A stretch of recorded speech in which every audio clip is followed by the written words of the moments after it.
오늘은 삼국지에서 온갖 욕이란 욕은 다 들어먹던 위연에 대한 이야기입니다.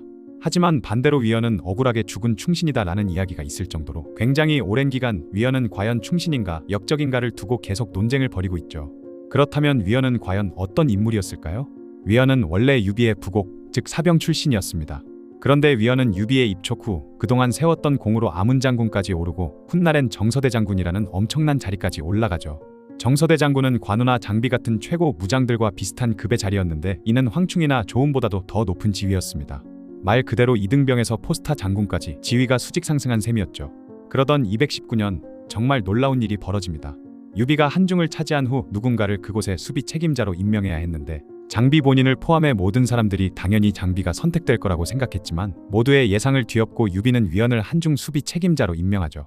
그때 유비가 위연에게 이제 중요한 임무를 맡기는데 어떻게 하겠냐고 묻자 위연은 조조가 온 천하를 들고 쳐들어온다면 제가 10만 군사로 삼켜버리겠습니다 라고 했고 이 말을 들은 유비가 크게 칭찬했다고 합니다. 이후 위연의 진가는 제갈량이 북벌을 시작하면서 더욱 드러나기 시작하는데요. 227년 제갈량은 위연을 독전부로 삼고 승상삼아 양주자사까지 겸임시켰는데 이것은 북벌의 핵심 인물로 삼겠다는 의미였죠. 그리고 실제로 위연은 기대에 부응했습니다.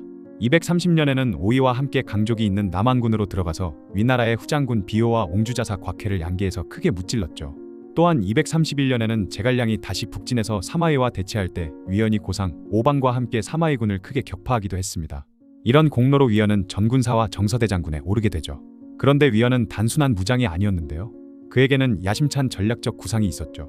그것은 바로 자오곡 개책이었는데 북벌 때 위연이 제갈량에게 제안한 내용은 이랬습니다.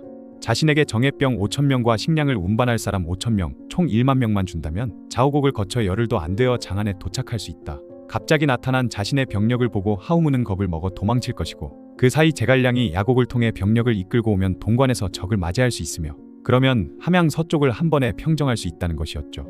하지만 제갈량은 이 계책을 받아들이지 않았습니다. 너무 위험한 작전이라고 판단했던 것이죠. 이때부터 위연과 제갈량 사이에 미묘한 갈등이 시작됩니다.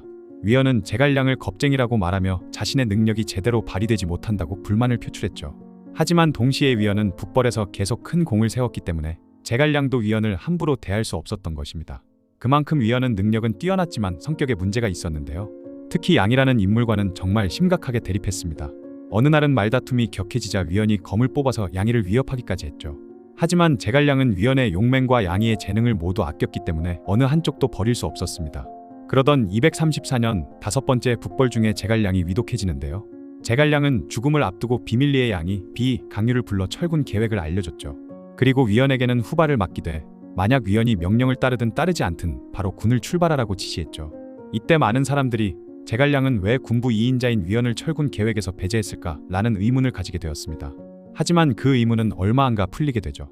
이후 제갈량이 세상을 떠나자 양이는 비의를 보내 위연의 마음을 떠보는데요. 그때 위연은 승상이 비록 죽었다고 하지만 나는 건재합니다. 승상부의 관속들은 시신을 모시고 돌아가서 장례를 지내면 되지만 나는 군대를 이끌고 적을 공격해야 합니다. 어찌 한 사람이 죽었다고 해서 천하의 일을 그만둘 수 있겠습니까? 더군다나 나 위연이 어떤 사람인데 양이가 시키는 대로 뒤나 지켜야 하겠습니까? 라고 하는 것이었죠. 그리고 위연은 군령을 어긴 채 비의와 함께 떠날 부대와 그곳에 남아 자신이 이끌 부대를 나누고 비의에게 친필로 서명까지 하게 하면서 장수들에게 알리도록 했던 것입니다. 상황이 심상치 않게 돌아간다고 생각한 비의는 일단 위연에게 알겠다고 말한 뒤 그곳을 빠져나와 도망쳐버렸고 이 사실을 뒤늦게 알게 된 위연이 뒤쫓았지만 이미 늦었죠. 이에 위연은 분노했습니다. 자신의 직속 부대를 이끌고 양이보다 먼저 남쪽으로 내려가 촉으로 통하는 잔도에 불을 질러버렸죠. 그런데 그의 이 행동은 정말 위험한 행동이었는데요. 7, 8만 명의 촉군 본대가 적지에서 고립될 수 있었기 때문이죠.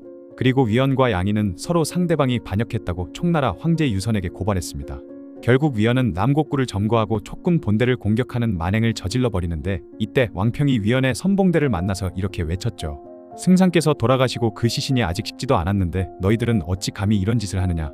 이 말을 들은 위연의 병사들은 잘못이 위연에게 있다는 걸 깨닫고 모두 달아나 버렸고 홀로 남은 위연은 아들들과 함께 한중으로 도망쳤지만 양이가 보낸 마대에게 붙잡혀 참수당하는 최후를 맞게 되죠. 이후 양이는 위연의 머리를 보고 짓밟으며 이 하찮은 놈아 이래도 못된 짓을 할 수 있겠느냐 라고 말했다고 합니다. 그리고 위연의 3족이 모두 멸족당하고 말았죠. 관우, 장비, 조운, 마초, 황충 등 촉군의 대들보 같은 장수들이 모두 세상을 떠나고 나서 촉군의 최고 무력을 자랑했던 위연의 최후는 그렇게 비참했던 것입니다. 하지만 이후 많은 학자들이 위원의 죽음은 억울하다고 주장하는데요. 정사 삼국지를 쓴 진수도 위원을 변호했는데 위원의 뜻은 북쪽 위나라에 투항하는 것이 아니라 단지 양이 무리를 죽이고자 할 뿐이었다. 평소 장수들의 의견이 서로 달랐으므로 자신이 제갈량을 대신해야 한다고 생각한 것이다. 본래 의도가 이와 같았으니 배반하려는 것은 아니었다 라고 기록되어 있죠. 위략이라는 기록에도 이와 관련된 이야기가 나오는데요. 제갈량이 위원에게 자신의 업무를 대행하도록 명하고 은밀히 철군을 지시했는데 양이가 위원을 해칠까 두려워 위원이 위나라에 투항하려 한다고 거짓으로 퍼뜨렸다는 것이죠. 그래서 양이가 먼저 위원을 공격했고 위원은 본래 그런 마음이 없었기 때문에 싸우지 않고 패주했다는 것입니다. 또한 제갈량의 철군 계획 자체에 문제가 있었다고 지적하기도 하는데요. 군부의 2인자인 위원을 철군 계획에서 배제한 것이 말이 안 된다는 것이죠. 보통 이런 상황에서는 최고위 장수에게 통솔을 맡기는 게 상식인데 제갈량은 위원에 대해서만 알아서 하라는 식으로 방치했다는 겁니다. 이런 식으로 하니까 위원이 반발할 수밖에 없었다는 것이죠. 실제로 위원의 정예 부대가 순식간에 붕괴해 촉군은 싸우지도 않고 주요 병력을 잃었으며 사마이도 위원과 양이의 충돌 소식을 듣고 한중으로 진격하려고 시도했을 정도로 위험한 상황이었던 것입니다. 하지만 위원을 비판하는 사람들의 주장도 만만치 않은데요. 일단 위원의 성격 자체에 문제가 많았다는 것이죠. 정사 삼국지에도 위원은 용맹했지만 성품이 거만해서 당시 사람들이 모두 그를 피하고 양보했다고 기록되어 있습니다. 오직 양이만이 위원에게 가차 없었고 그래서 둘이 물과 불 같았다고 나와 있죠. 더 중요한 건 위원이 선을 넘어버렸다는 점입니다. 제갈량의 최종 명령을 거부하고 동료를 해하려 했으며 아군의 퇴로를 끊고 실제로 아군을 공격했기 때문이죠. 이 정도면 반역이라고 불러도 할 말이 없는 수준입니다. 흥미롭게도 위원과 대립했던 양이도 나중에 비슷한 최후를 맞이하는데요. 양이는 자신이 위원을 토벌한 공로로 제갈량의 후계자가 될 줄 알았는데 정작 장환이 승상이 되자 불만을 품었던 것이죠. 그러다가 비의를 찾아가 승상이 돌아가셨을 때 내가 군사를 이끌고 위나라에 투항했다면 이렇게 비참해지지는 않았을 것이다 라고 말했던 것입니다. 그러자 비의가 이를 고발했고 양이는 유배되었다가 결국 스스로 목숨을 끊었죠. 위원을 반역자라고 몰아붙였던 양이 자신도 결국 배신의 유혹에 빠진 것이었습니다. 오늘날에도 위원에 대한 평가는 계속 변하고 있는데요. 중국에서는 위원을 억울하게 죽은 충신으로 보는 시각이 많아졌죠. 실제로 위원을 기리는 사당도 세워져 있고 많은 학자들이 그의 명예회복을 주장하고 있습니다. 한중 성마파 유적에서 발견된 증거들도 위원이 나중에 명예를 회복했을 가능성을 보여주고 있죠. 그렇다면 위원은 과연 충신일까요? 역적일까요? 정답은 아마 둘 다일 것입니다.